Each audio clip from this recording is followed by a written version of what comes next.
के 12:30 बज रहे थे। कोल्हापुर में धाराशिव जाने वाली सीनियर कॉलेज के छात्रों की बस जंगल के रास्ते से गुजर रही थी। ट्रिप खत्म करके वे वापस धाराशिव आ रहे थे। दिन भर मौज मस्ती करने की वजह से सभी छात्र थक कर सो गए थे। दरवाजे की सीट के पास विकास सर और सुशील सर खर्राटे ले रहे थे। बस ड्राइवर विजय मामा भी नींद में बस चला रहे थे। उनके बगल वाली सीट पर प्यून पांडु मामा बैठे हुए थे कि तभी बस के सामने जंगली सुअरों का झुंड आया। विजय मामा ने बस जंगल में रोक दी। कुछ देर में जब रास्ता खाली हुआ तो बस फिर से चलने लगी। कुछ ही देर में विकास सर के पीछे ही दूसरी सीट पर बैठा श्याम नींद से जाग गया। श्याम की उम्र 21 साल थी। पढ़ाई में बहुत तेज था, लेकिन हमेशा अकेला रहने वाला। ना किसी से बनती थी, ना ही उसका कोई दोस्त था। वह दूसरी सीट पर अकेला बैठा हुआ था। सर, टॉयलेट जाना है। सर ने आधी आंखें खोलकर खिड़की से बाहर देखा। बस अभी भी जंगल में ही थी। थोड़ी देर बैठ जाओ, जब जंगल खत्म होगा तब मुझे उठा दो, मैं बस रोक दूंगा। वे बोले और फिर आंखें बंद कर सो गए। श्याम बस की खिड़की से बाहर देखने लगा और जंगल खत्म होने का इंतजार करने लगा। कुछ ही देर में जंगल खत्म हुआ और बस वीरान जगह पर आ गई। उसने विकास सर को जगा दिया और उन्होंने ड्राइवर से बस को रोकने के लिए कहा। जैसे ही बस रुकी, विकास सर बोले, किसी को टॉयलेट होना है तो अभी उतर जाओ, वरना बस सीधे धाराशिव जाकर ही रुकेगी। आवाज सुनकर पिछली सीट पर बैठा श्रीकांत नींद से जाग गया। विकास सर टॉर्च लेकर पहले बस से बाहर उतर गए। उनके पीछे पीछे श्याम और श्रीकांत भी उतरे और वो दोनों अलग अलग झाड़ी के पीछे टॉयलेट करने गए। श्याम टॉयलेट करके वापस आया, लेकिन श्रीकांत अभी भी नहीं आया था कि तभी श्रीकांत जोर से चिल्लाया। उसकी आवाज सुनकर विकास सर और श्याम उसकी ओर भागे, लेकिन तभी श्रीकांत झाड़ी से बाहर आया। क्या हुआ, क्यों चिल्लाए थे? कुछ नहीं सर, चप्पल से होकर कांटा पैर में चुभा। उसकी आवाज सुनकर ड्राइवर और प्यून भी नीचे उतरे थे। वो सब बस में वापस चढ़ने ही वाले थे कि तभी एक बाइक बस के सामने आकर रुक गई। अरे भाई साहब, यहाँ के नहीं हो क्या आप? क्या आपको पता नहीं कि इस रास्ते पर लोगों को हमेशा चकवा लगता है? बाइक चलाने वाला बोला। चकवा नाम सुनकर विकास सर बोले, हाँ पता है, हम बस निकल ही रहे हैं। और वो सब बस में बैठ गए। सर, वो आदमी किस चकवे के बारे में बात कर रहा था? प्यून ने अगली सीट से ही मुड़कर विकास सर से पूछा। हिंदी में चकवा मतलब छलावा, छलावा मतलब भूत। कहते हैं जो लोग रात में सफर करते हुए मरते हैं उनकी आत्मा छलावा बन जाती है। छलावा रात को सफर करते हुए यात्रियों को पकड़ लेता है और उन्हें अपने गंतव्य स्थल तक पहुंचने ही नहीं देता। वो बस उन्हें उसी जगह पर घुमाते रहता है। कितना भी भाग लो या फिर गाड़ी तेज भगाओ, आप उसी जगह पर आ पहुंच जाओगे जहां आपको छलावा ने पकड़ लिया था। या फिर वो लोग रास्ते से भटक जाएंगे और उस जगह पहुंच जाएंगे जहां पर छलावा उन्हें ले जाना चाहता है। विकास सर ने बताया। इसके बाद ड्राइवर बोला, और यात्री रात भर उसी जगह पर बार बार घूमते हैं। वो तब तक रास्ता भटकते हैं जब तक सूरज ना उगे। जैसे ही सूरज उगता है उनकी ताकत कम हो जाती है। मेरे कुछ ड्राइवर दोस्त हैं, उनको भी छलावे ने पकड़ लिया था। कहते हैं छलावा बस उन्हीं यात्रियों को पकड़ता है जो थके हुए होते हैं, क्योंकि उन पर हावी होना बहुत आसान होता है ना। फिर तो छलावा बहुत ही खतरनाक है। प्यून घबराते हुए बोला। अरे कुछ खतरनाक नहीं है, ये सब अंधविश्वास है। ड्राइवर जब थक जाता है तो रात में उसे रास्ता समझना मुश्किल हो जाता है, इसलिए उसे भ्रम हो जाते हैं और वो रास्ता भटकता है। इसे ही अनपढ़ लोगों ने भूत यानी चकवा या छलावा का नाम दिया है। विकास सर बोले। ये सभी बातें श्याम और श्रीकांत सुन रहे थे। नहीं सर, छलावे होते हैं और कुछ छलावे तो जानलेवा भी होते हैं। मेरे दादाजी को छलावे ने इतना परेशान किया था कि मरते मरते बचे थे। रात को जितने भी एक्सीडेंट होते हैं उनमें से कुछ ना कुछ एक्सीडेंट छलावे के कारण ही होते हैं। वो रात के बेरहम शिकार होते हैं। यात्रियों की थकान और डर ही उनकी ताकत होती है। शिकारियों की तरह ही वे यात्रियों को डराते हैं, भगाते हैं और उनकी जान लेकर उनका शिकार करते हैं।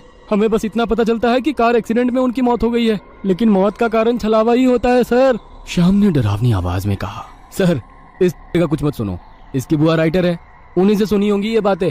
और राइटर लोगों का तो काम ही होता है बातें बनाना, उसी से तो उनका घर चलता है। पिछली सीट पर बैठे श्रीकांत ने कहा। श्रीकांत चुप हो जाओ और सो जाओ, उन्होंने डांटते हुए कहा। और उसके बाद सभी लोगों ने आंखें बंद कर ली और सो गए। कुछ समय बीता। श्याम अभी भी जाग रहा था और खिड़की से बाहर देख रहा था। बस किसी जंगल के बीचों बीच से गुजर रही थी कि तभी उसने देखा कि रास्ते के किनारे एक बंद पड़ी चाय की टपरी है। लेकिन ये चाय की टपरी तो मैंने पीछे भी पहले वाले जंगल में देखी थी। वह मन ही मन बोला और खिड़की के बाहर देखने लगा।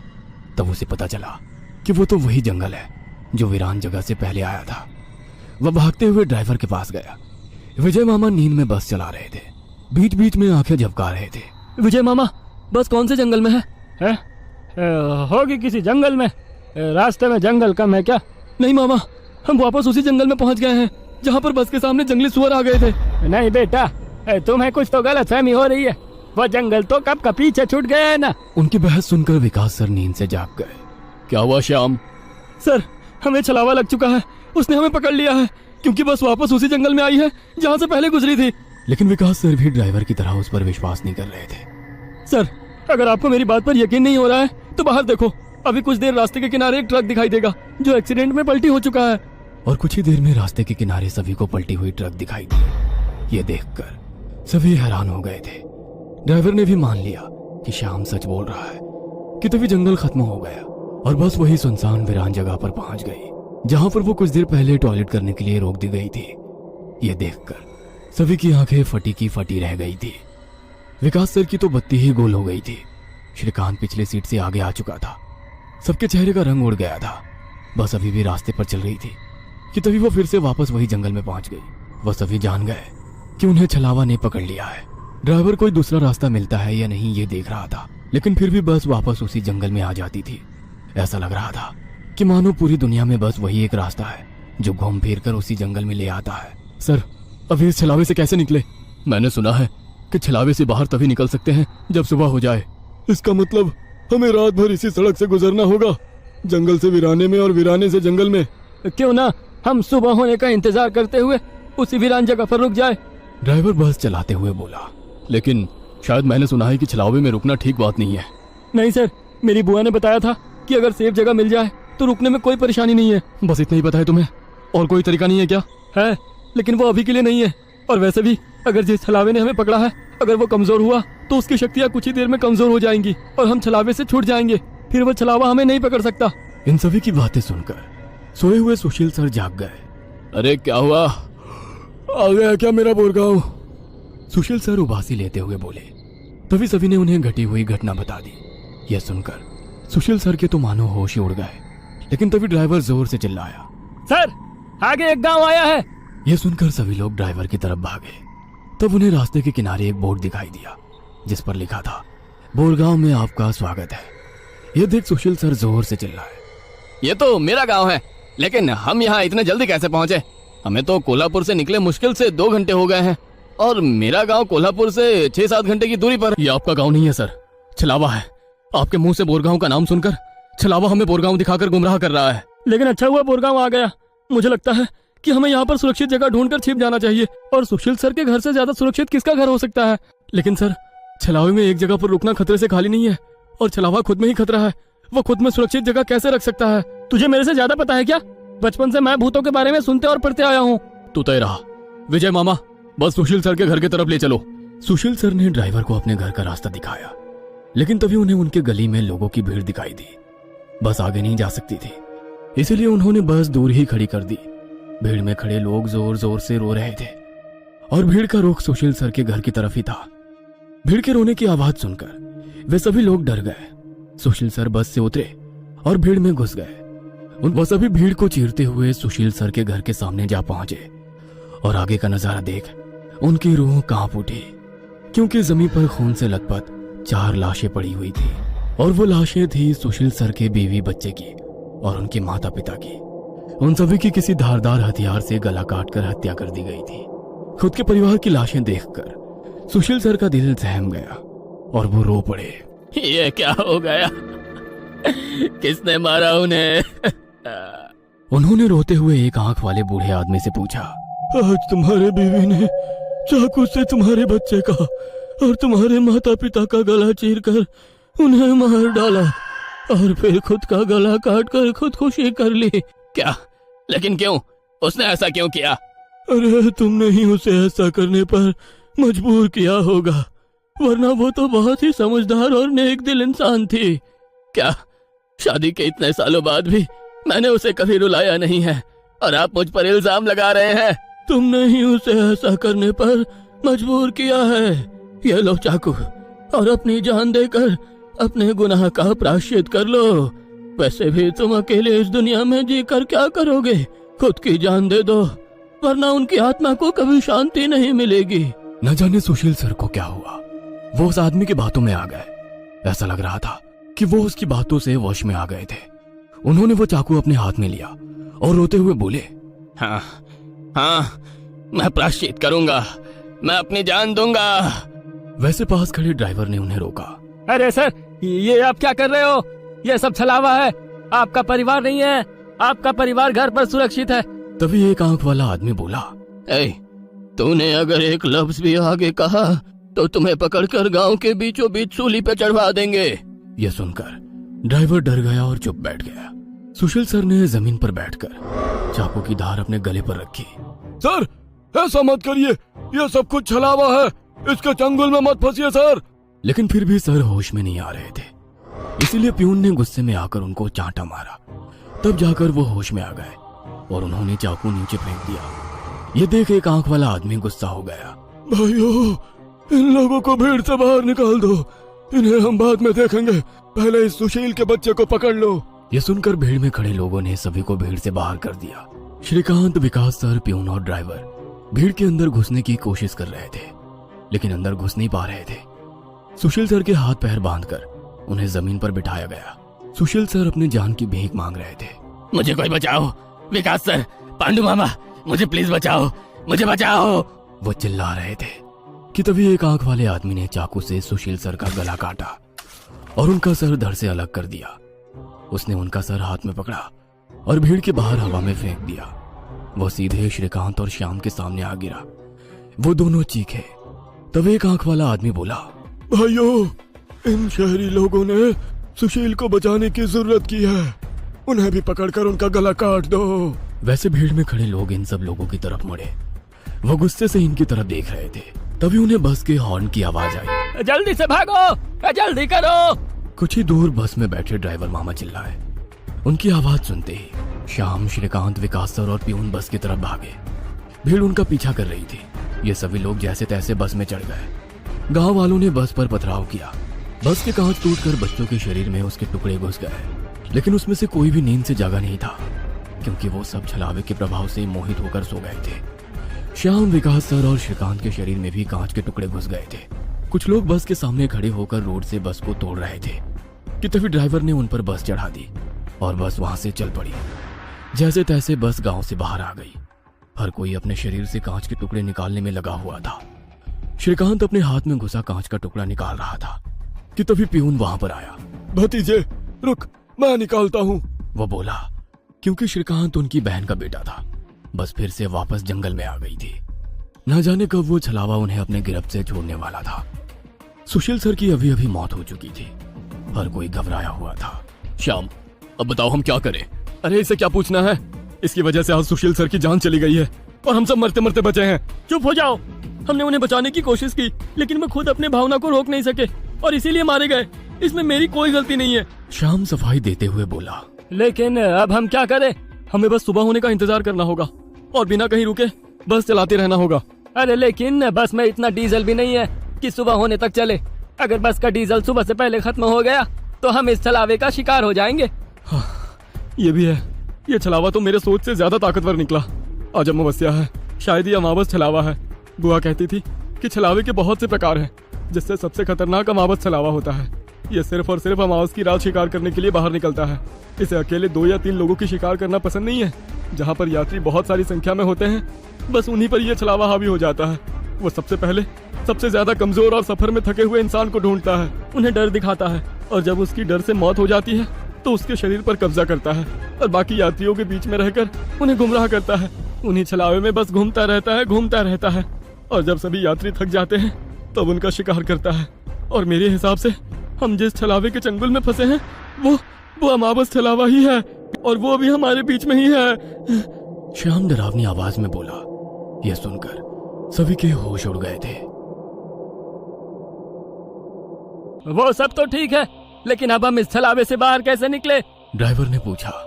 इस पर श्याम ने कहा, अब केवल एक ही उपाय है, लेकिन इसमें खून बहने के चांसेस है। हाँ, क्या है वो उपाय? छलावा अभी भी हमारे बीच किसी मृत शरीर पर कब्जा करके बैठा है। हमें उसे ढूंढना होगा और उसे मारना होगा, क्योंकि उसकी आत्मा मृत शरीर से ज्यादा मजबूती से चिपकी नहीं होती। जैसे ही हम उसको मारेंगे उसकी आत्मा मृत शरीर छोड़ देगी और फिर वो किसी मृत शरीर में घुस नहीं सकेगी, क्योंकि एक अमावस छलावा एक रात सिर्फ एक ही मृत शरीर पर कब्जा कर सकता है। लेकिन हम में से ये छलावा है कौन? वो पीछे सोए हुए स्टूडेंट के शरीर में नहीं है, क्योंकि वो होश में नहीं है। वो हम पांचों में से एक है। क्या? लेकिन हम सब तो जिंदा हैं। नहीं, हम में से एक पहले ही मर चुका है। उसे छलावे ने मार डाला है और उसके शरीर पर कब्जा कर लिया है। कब्जे के बाद मृत शरीर बिल्कुल एक जिंदा आदमी लगता है, क्योंकि छलावा अपने ताकत से जिंदा इंसान की नकल करता है। लेकिन वो है कौन? वैसे श्याम गंभीर हो गया और उसने श्रीकांत की ओर देखा। बस अभी भी जंगल के रास्ते चल रही थी। ड्राइवर बस चलाते चलाते पीछे हो रही बातचीत सुन रहा था, क्योंकि उसे पता था कि अगर बस रुकी तो छलावा उसे निगल जाएगा। बस में सन्नाटा छाया हुआ था। हर कोई श्याम के मुंह से छलावे का नाम सुनना चाहता था कि तभी श्याम बोला, ये श्रीकांत ही छलावा है। ये क्या बकवास कर रहे हो तुम? होश में तो हो? माना कि तुम्हारी बुआ ने बहुत सारी भूतों की किताबें लिखी है, उसका मतलब ये तो नहीं कि तुम कुछ भी बोलोगे और हम सुनते रहेंगे। मेरा विश्वास करो सब, श्रीकांत ही छलावा है। जब ये वीरान जगह पर झाड़ी के पीछे गया था, तब मैंने इसे किसी साए की ओर घूरते हुए देखा था। जब मैं देखने के लिए आगे बढ़ा, तभी मेरी चप्पल में कांटा चुभने की वजह से मेरी चीख निकल गई और वो साया वहाँ से गायब हो गया। शायद तभी उसने श्रीकांत को पकड़ा होगा और उसके शरीर पर कब्जा किया होगा। चल जल्दी से इसे मार डालो, वरना ये भाग जाएगा। यह सुनकर सभी के होश उड़ गए, लेकिन उसकी बात में कुछ तो वजन था। ए श्याम, जबान संभाल कर बात कर। भतीजा है ये मेरा, अगर इसको किसी ने हाथ भी लगाया तो मार डालूंगा। हाँ। प्यून गुस्से में बोला, सर जी, इस पांडु की मत सुनिए। मुझे भी लगता है कि यही छलावा है, क्योंकि हम सभी ने झाड़ी से आती श्याम की चीख सुनी थी। श्याम बिल्कुल सच कह रहा है। ड्राइवर बस चलाते हुए बोला, अरे शक की सुई तो इस श्याम पर भी है। यह भी तो झाड़ी के पीछे गया था और दिखाई नहीं दे रहा था। ऊपर से यह विकास हम दोनों की नजर से दूर था। शायद इसे ही छलावे ने बस के नीचे खींच लिया और वहीं मार डाला। तो ये दोनों क्यों नहीं हो सकते छलावा? प्यून ने कहा। अरे मैं जिंदा हूँ, मैं छलावा नहीं हो सकता। श्याम ने कहा, हाँ हाँ, और ये श्याम हमारी कब से मदद कर रहा है। ये छलावा होता तो हमारी मदद क्यों करता? अब बचे तुम तो ड्राइवर के बाजू में ही थे, इसलिए ये श्रीकांत ही छलावा है। विकास सर जोर से बोले, अरे सर, इस प्यून को छोड़ो। अब सीट के नीचे से रॉड निकालो और उस छलावे का सर फोड़कर मार डालो। ड्राइवर बस चलाते हुए बोला। यह सुनकर श्रीकांत डर के मारे प्यून के पीछे छिप गया। विकास सर ने सीट के नीचे से लोहे की रॉड निकाली। प्यून ने उन्हें रोकने की कोशिश की, लेकिन विकास सर ने उन्हें धक्का मारा और रॉड श्रीकांत के सर पर मारी। लेकिन श्रीकांत वहां से हट गया और नीचे गिर गया। वो रॉड से दूसरा हमला करते कि तभी प्यून ने पीछे से रॉड पकड़ी और विकास सर के हाथों से रॉड खींचकर उन्हें खिड़की पर धकेल दिया और उनके सर में रॉड दे मारा। विकास सर हाथों से सिर पकड़कर वहीं तड़पते रह गए। उनके सर से खून निकल रहा था और कुछ ही देर में उन्होंने अपना दम तोड़ दिया। यह देख श्याम चिल्लाया, विजय मामा, जल्दी से पीछे आइए, इन दोनों ने विकास सर को मार डाला। यह सुनकर ड्राइवर ने बस बीच जंगल में रोक दी और वो पीछे भागते हुए आया। उसने प्यून के हाथों से रॉड छीना और उसे धक्का दे दिया। तुम नहीं सुनोगे, इसलिए पहले मुझे तुम्हें ही मारना होगा। ड्राइवर गुस्से में प्यून से बोला और वो प्यून के सर पर रॉड से हमला करता कि इससे पहले ही प्यून ने कांच का नुकीला टुकड़ा तोड़कर ड्राइवर के पेट में घोंप दिया। ड्राइवर जोर से चिल्लाया और नीचे गिर गया कि तभी बस के बाहर से भीड़ की आवाज सुनाई देने लगी। रास्ते के बीचों बीच बस लगाई है इन्होंने। कोई तेजी से चलती गाड़ी इस बस से टकराई तो क्या होगा? बाहर निकालो इन लोगों को और सजा दो इन्हें, सजा दो। बस के बाहर से आवाज आई और बस पे पथराव होने लगा। प्यून आगे की तरफ भागते हुए गया तो देखा कि 5-6 लोग बस पर पथराव कर रहे हैं। लोग गुस्से से चिल्लाने लगे, बाहर निकलो बुज़दिलो, अंदर क्यों छुप कर बैठे हो? अरे क्या हुआ भाइयों, आप ऐसा क्यों कह रहे हो? प्यून चीख चीख कर उनसे पूछ रहा था, लेकिन कोई भी उसकी तरफ ध्यान नहीं दे रहा था। तभी श्याम श्रीकांत से बोला, ये लोग सिर्फ छलावा है। हम जंगल में रुके हुए हैं, इसलिए हम मुसीबत में पड़ चुके हैं। विकास सर और ड्राइवर दोनों मर चुके हैं, फिर भी हम छलावे से बाहर नहीं निकले। इसका मतलब छलावा अभी भी हमारे बीच में है और वो छलावा तुम्हारा मामा है। ये सुनकर श्रीकांत की आंखें फटी की फटी रह गई। नहीं, ऐसा नहीं हो सकता। अरे ऐसा ही है श्रीकांत, तुमने देखा कि किस तरह से तुम्हारे मामा ने विकास सर और ड्राइवर की जान ली। वो उन्हें सिर्फ घायल भी तो कर सकता था, लेकिन नहीं, उसने उनकी जान ली। अब तो अपने मामा प्रेम से बाहर आओ श्रीकांत और देखो उस आदमी को, वो तुम्हारा मामा नहीं छलावा है। यह सुनकर श्रीकांत सोच में पड़ गया। श्रीकांत, लोग अभी बस के कांच तोड़कर अंदर आ जाएंगे और हमारी जान ले लेंगे। इससे पहले हमें यहाँ से निकलना होगा। मैं बस को यहाँ से निकालता हूँ और तुम इस छलावे को पीछे बुलाकर इस कांच के टुकड़े से घोंप दो। छलावा मर जाएगा और हमारी जान बच जाएगी। श्याम बोला और ड्राइविंग सीट की तरफ निकल पड़ा। लेकिन तुम्हें ड्राइविंग आती है क्या? अरे मेरे मामा की ट्रैवल एजेंसी है, इसलिए मैं बस पहले ही चलाना जानता हूँ। उसने कहा और ड्राइविंग सीट पर जा बैठा। उसने बस चालू की और बस चलाने लगा। पियून पीछे श्रीकांत के पास जा पहुंचा। श्याम बहुत ही मन लगाकर बस को भगा रहा था कि तभी उसे पियून की चीख सुनाई दी। उसने मिरर में देखा तो पियून गले में हाथ लगा के नीचे गिर गया। श्रीकांत के हाथ में खून से सना कांच का टुकड़ा था। उसने अपने ही मामा को गला काट कर मार डाला था। श्रीकांत श्याम के पास आया। श्याम ने बस रोक दी। मैंने छलावे को मार डाला। ये सुनकर श्याम जोर जोर से हंसने लगा और उसकी आंखें लाल हो गई और वो डरावनी आवाज में बोला, लेकिन छलावा तो मैं हूँ। ये सुनकर श्रीकांत के तो होश ही उड़ गए। अरे चौंक क्यों रहे हो? मैं ही छलावा हूँ। जंगल में जब बस के आगे सुअरों का झुंड आया था तभी मैं बस में घुस गया था। मैंने बस में सबसे कमजोर और थका हुआ यात्री चुना। ये श्याम थकान के कारण गहरी नींद में सो गया था। मैंने इसे जगाया और मेरा असली रूप दिखाया। मेरा डरावना रूप देखकर ये उसी वक्त सीने पर हाथ लगाते हुए मर गया। मैंने तुरंत इसके शरीर पर कब्जा कर लिया। तभी मैंने जाना कि पिछली सीट पर बैठा एक लड़का, मतलब कि तू, आधी नींद में था और टॉयलेट जाने के विचार में था और मैंने अपना खेल शुरू कर दिया। मैंने बस में बैठे सभी को छलावे की कहानी सुनाकर डरा दिया, क्योंकि डर ही मेरा सबसे बड़ा हथियार है।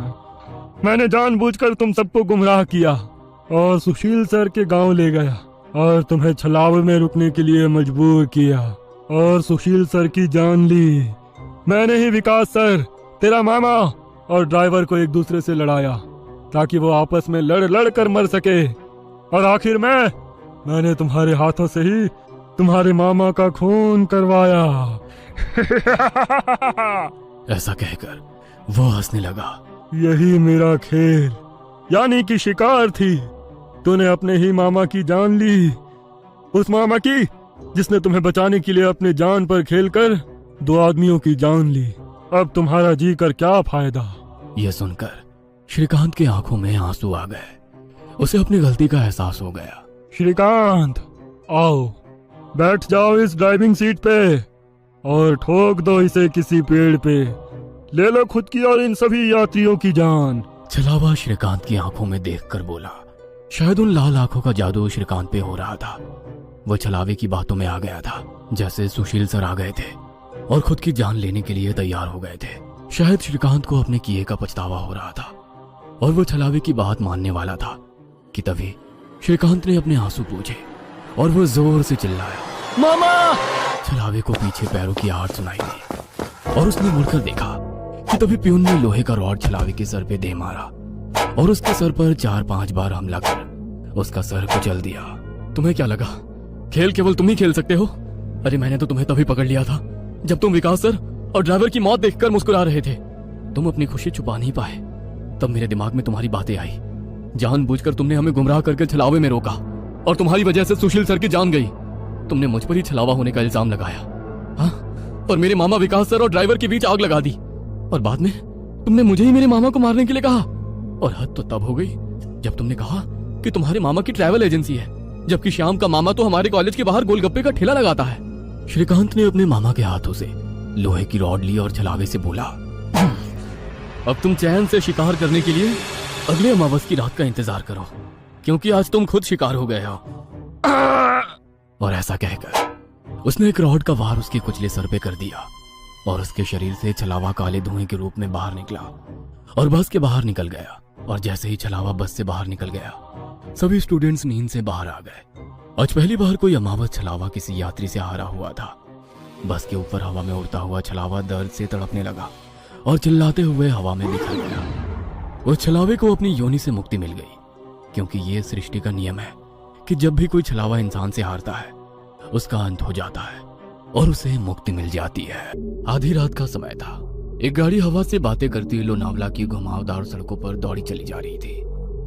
गाड़ी के अंदर तेज म्यूजिक चल रहा था और अंदर बैठे चारों नौजवानों अक्षय, रवि, आयशा और आदि ने अपने हाथ में एक एक कोल्ड ड्रिंक की बोतल पकड़ी हुई थी, जिसमें उन्होंने शराब मिला रखी थी। शराब के नशे में झूमते हुए अचानक ही अक्षय ने गाड़ी में ब्रेक लगा दिया। अचानक ब्रेक लगने के कारण चारों को एक जोरदार झटका लगा और जैसे शराब का नशा एक झटके में चूर हो गया। घबराते हुए रवि, आदि और आयशा गाड़ी से बाहर निकल आए। क्या हुआ अक्षय, इतनी जोर से ब्रेक क्यों लगा दिया? सब ठीक तो है ना? लगता है डिक्की खुली रह गई है। जा दी, तू चेक करके आ। कुछ नहीं हुआ बे, बस वैसे ही मजे ले रहा था। इसका बर्थडे है, इसे परेशान करना तो बनता है ना। तुम्हें अगर ज्यादा मस्ती सूझ रही है तो हटो, मैं ड्राइव करती हूँ। गाइस, मुझे लगता है अक्षय पीकर आउट हो चुका है। ए आयशा, चुप करके बैठना पीछे। बोला ना तुझे मजाक कर रहा था। आदि आ जाना यार, कुछ नहीं है डिक्की में, बैठ जल्दी। आयशा के बुलाने पर आदि भी आकर अपनी सीट पर बैठ जाता है और अक्षय वापस से गाड़ी स्टार्ट कर देता है। यार 100 की स्पीड में भागती गाड़ी में तूने ब्रेक लगा दिया। अगर गाड़ी पहाड़ से नीचे गिर जाती तो अभी इन वादियों में भूत बनकर घूमते अपन लोग हैं। यार प्लीज ऐसा करो, किसी लॉज पर गाड़ी रोक दो, हम लोग सुबह निकलेंगे। अब तेरी क्या प्रॉब्लम है? तुम लोग समझ नहीं रहे हो यार, तुम सबको चढ़ गई है, अपने होश में नहीं हो तुम लोग। इस तरह लॉन्ग ड्राइव पर जाना सही नहीं है, और तुम लोग अभी इस हाईवे के बारे में ज्यादा कुछ जानते भी नहीं हो। यार तेरा ही बर्थडे मनाने जा रहे हैं, तू सारा मजा मत खराब कर। अच्छा बता, क्या प्रॉब्लम है इस हाईवे में? यार मैंने बोला ना, ये रास्ता सही नहीं है। यहाँ के लोकल्स का कहना है कि आगे पहाड़ी पर अक्सर रात में एक्सीडेंट होते हैं। क्या बकवास है ये, एक्सीडेंट किस रोड पर नहीं होते हैं? हाँ, इसमें क्या नई बात है? होते हैं, सब जगह होते हैं, लेकिन यहाँ पर वजह कुछ और होती है। बस तू यू टर्न लो और पीछे चलो। अब तो तूने चैलेंज कर दिया भाई को, अब गाड़ी नहीं रुकने वाली। आदि के लाख रिक्वेस्ट करने पर भी अक्षय ने फिर से गाड़ी का गियर बढ़ाया और एक बार फिर से उनकी गाड़ी हवा से बाकी करने लगी। आदि की बातें भूलकर बाकी के दोस्त भी अंग्रेजी गाने की धुन पर आंख बंद करके थिरक रहे थे, लेकिन आदि अभी भी अक्षय के साथ आगे की सीट पर थोड़ा सिकुड़ा सहमा सा बैठा हुआ था। रात का सन्नाटा हर गुजरते पल के साथ गहराता जा रहा था। रात के तकरीबन 2 बज गए थे। पीछे की सीट पर बैठे बैठे रवि अब झपकियां लेने लगा था। तभी एक बार फिर से अक्षय ने जोरदार ब्रेक लगा दिया तो गाड़ी जाकर सड़क किनारे लगे पेड़ से जा टकराई। अक्षय, तुम्हारा दिमाग खराब हो गया क्या? ये क्या मजाक लगा रखा है बार बार? अब तुम चुपचाप ड्राइविंग सीट से उतरो, नहीं तो अच्छा नहीं होगा। अरे यार, कोई मजाक नहीं है। मेरी गाड़ी के सामने अभी अभी ना जाने कहां से एक लड़की आ गई थी। अच्छा, तो अब कहाँ गई वो लड़की? मुझे तो यहाँ कोई लड़की नजर नहीं आ रही। मेरा यकीन करो आयशा, गाड़ी के सामने एक लड़की थी, उसे देखकर ही मैंने ब्रेक लगाया तो गाड़ी डिसबैलेंस होकर इस पेड़ से जा टकराई। ट्रस्ट मी, मैं कोई मजाक नहीं कर रहा। रात के 2 बज रहे हैं, इतनी रात को इस सुनसान सड़क पर कोई लड़की क्यों घूमेगी? और अगर तुम्हारी बात मान भी ले कि यहाँ कोई लड़की थी, तो अब वो लड़की कहाँ है? आदि, तुम तो अक्षय के साथ ही बैठे थे ना, तुम्हें कोई लड़की दिखाई दी? मुझे तो कोई लड़की दिखाई नहीं दी, पता नहीं अक्षय क्या कह रहा है। मुझे कुछ समझ में नहीं आ रहा है यार, लड़की अचानक कहाँ गायब हो गई। समझ लो हमारा एक्सीडेंट होते होते बचा है अभी। आदि, आयशा और अक्षय गाड़ी से नीचे उतरकर बातें कर रहे थे और रवि सब कुछ अनसुना करके चैन की नींद सो रहा था। इसे देखो, अभी गाड़ी खाई में गिर जाती तो ये सोते सोते कुंभकर्ण ऊपर पहुंच जाता।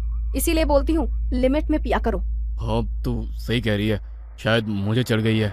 मैं पीछे बैठता हूँ, अब तू ड्राइव कर ले। ना बाबा ना, अब तो मेरी आंखें नींद से भरी हो रही हैं। तू ही चला गाड़ी, लेकिन अब ध्यान से चलाना।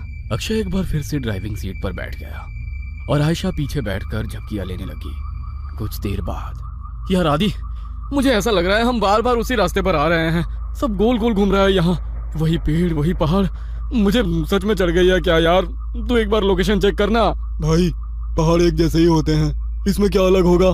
आदि अपना मोबाइल निकालता है, लेकिन मोबाइल में कोई नेटवर्क ही नहीं आ रहा था। यार, मेरे फोन में नेटवर्क ही नहीं है। तभी अक्षय को गाड़ी की लाइट्स में सामने एक आदिवासी पहनावे वाली लड़की दिखाई देती है। लगता है मुझे फिर से वहम हो रहा है। अगर अब मैंने ब्रेक लगाया तो ये सब मिलकर मुझे ही पहाड़ से नीचे फेंक देंगे। अक्षय लड़की की ओर गाड़ी बढ़ाने लगता है। अरे, तुझे दिखाई नहीं दे रहा? सामने कोई लड़की है, उसे गाड़ी से उड़ा ही देगा क्या? आदि की बात सुनकर अक्षय लड़की से कुछ दूरी पर ही गाड़ी रोक देता है। अक्षय, अचानक ये लड़की कहाँ से आ टपकी? चुपचाप गाड़ी आगे बढ़ा, मुझे कुछ ठीक नहीं लग रहा है, बाहर मत निकलना। अरे यार, बहुत घबराई हुई लग रही है और रात भी हो रही है, देखने तो दे क्या बात है। मैं बोल रहा हूँ ना, ये रास्ता सही नहीं है यार, यहाँ पर अक्सर लोगों को छलावा लग जाता है। तो फिर शुरू हो गया। तभी वो लड़की दौड़ते हुए उनकी गाड़ी के पास आ जाती है। मुझे भूलनपुर तक छोड़ दो साहब, आपकी बड़ी मेहरबानी होगी। क्या बात है, डरी हुई क्यों लग रही हो? साहब, वो लोग मेरे पीछे लगे हैं, आप बस जल्दी से यहाँ से चलो, नहीं तो कुछ भी हो सकता है। लड़की की बात सुनकर अक्षय गाड़ी का दरवाजा खोल देता है और लड़की आकर आयशा के बगल में बैठ जाती है। आपका बहुत बहुत शुक्रिया साहब, आज तो मैं बाल बाल बची हूँ।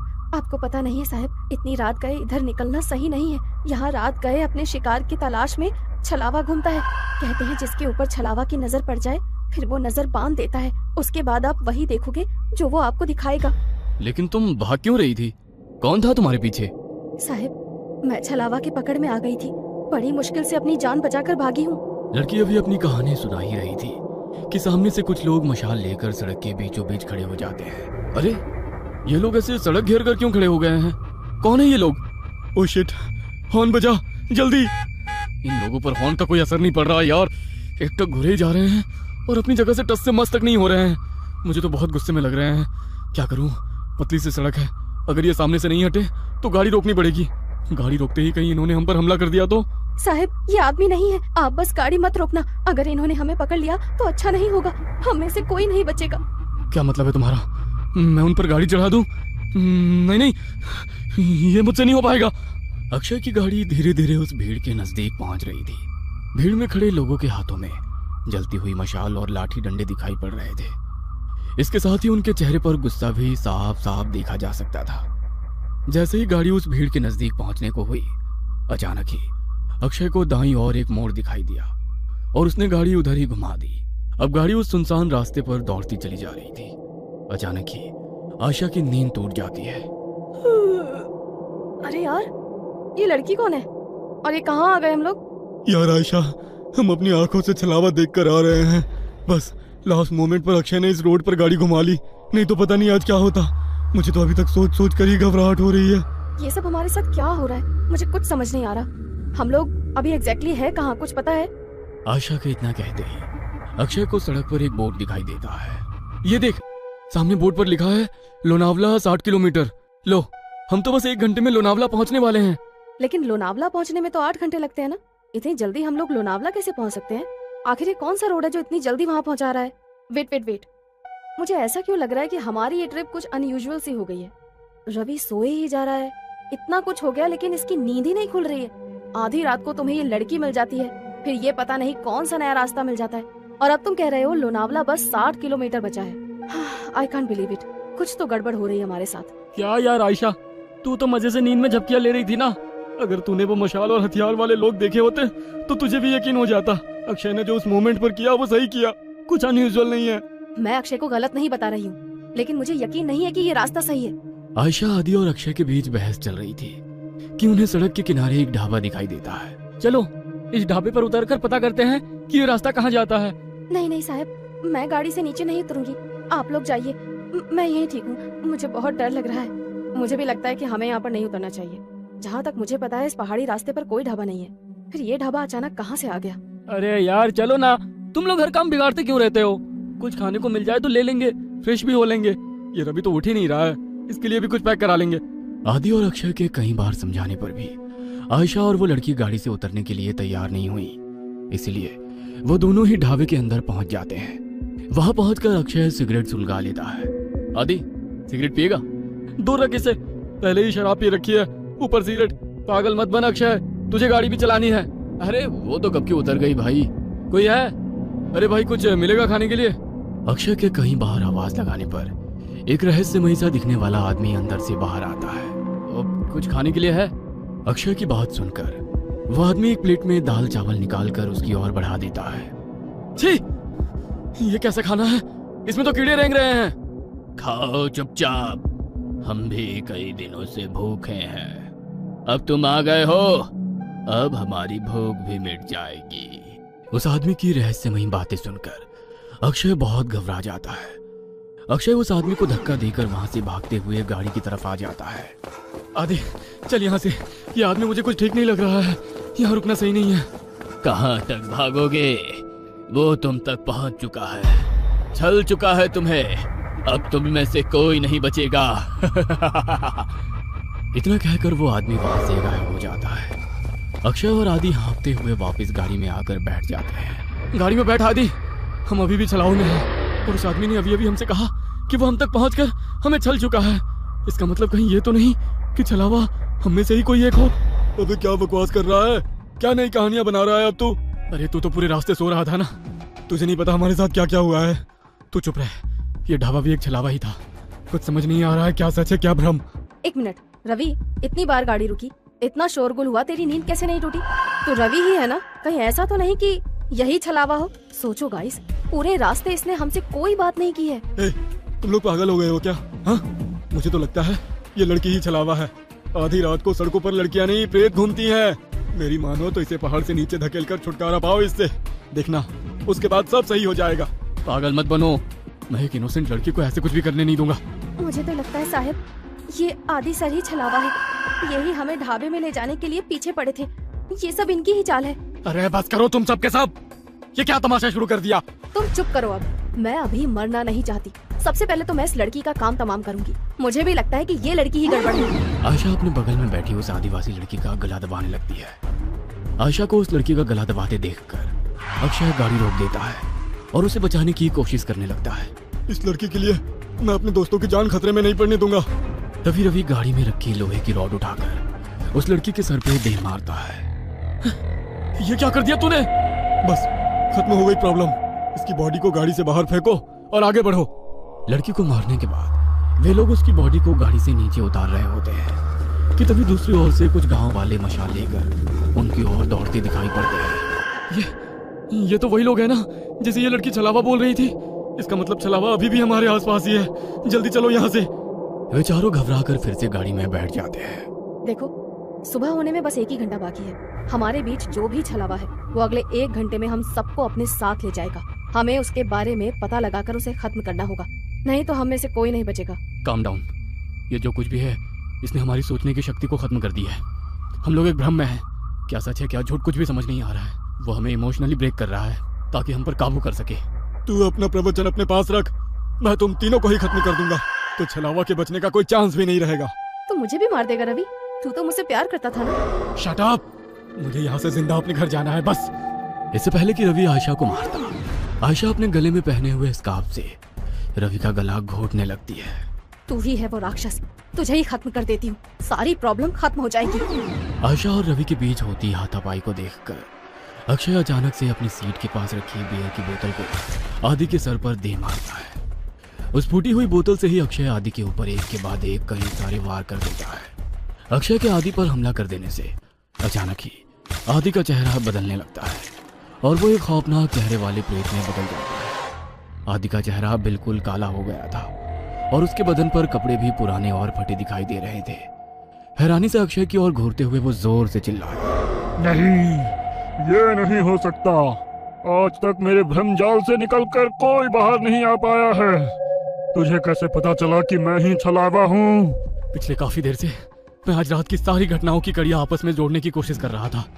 तुझे पहले ही पता था कि हम तेरा बर्थडे मनाने लोनावला जा रहे हैं। घर से तो तू खुशी खुशी हमारे साथ आ गया था, लेकिन जैसे ही ये पहाड़ी हाईवे स्टार्ट हुआ तू कुछ अजीब सा व्यवहार करने लगा। पहले तूने कई बार मुझे यू टर्न लेने को कहा, जबकि तू जानता था उस रोड पर आगे 10 किलोमीटर तक कोई यू टर्न नहीं है। उसके बाद उस लड़की को लिफ्ट देने से मना करना, अचानक से छलावे की कहानी सुनाने लगना, जबकि तू तो इन बातों को कभी मानता ही नहीं है। वो गाँव की लड़की ठीक कह रही थी। तू ही मुझे जानबूझकर उस ढाबे में ले गया था, लेकिन मैं वहां से बचकर किसी तरह निकल आया। मेरे सिगरेट के लिए पूछने पर तूने मेरा हाथ जब झटका वो मुझे बहुत अजीब लगा था। और सबसे जरूरी बात, रवि तो पूरे रास्ते गाड़ी से उतरा ही नहीं था। इसीलिए जब आयशा रवि को मारने लगी तो मैंने तेरी तरफ नजर घुमाकर देखा। तू अपनी सीट पर बैठा बड़े आराम से मुस्कुरा रहा था। कोई दोस्त अपने दोस्त को ऐसी हालत में देखकर हंस नहीं सकता। मैं समझ गया कि छलावा तू ही है और कोई नहीं। मूर्ख हो तुम सब। मैंने तुम्हें समझने के लिए कितने मौके दिए, लेकिन तुम मूर्ख के मूर्ख ही रहे।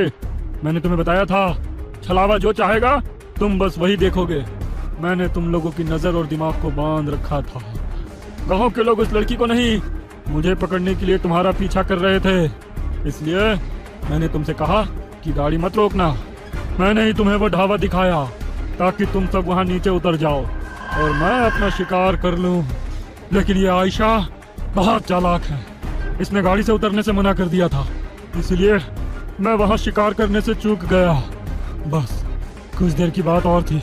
इस रवि के मरते ही तुम दोनों एक दूसरे की जान के दुश्मन बन जाते और एक दूसरे को मार डालते और मेरी जीत हो जाती। अगर ये आदि नहीं है तो हमारा आदि कहाँ है? तुम्हारा आदि तो उसी जगह मेरा शिकार बन गया था जब पहली बार तुम सब गाड़ी से उतरकर इस अक्षय से झगड़ा कर रहे थे। और वो गाड़ी की डिक्की चेक कर रहा था। अक्षय, मार इसको, छोड़ना मत। उसने हमारे आदि को मार डाला, मैं इसे नहीं छोड़ूंगी। सुबह के 4 बज चुके हैं, अब तुम लोग मेरा कुछ नहीं बिगाड़ सकते। इतना कहकर वह छलावा वहां से गायब हो जाता है।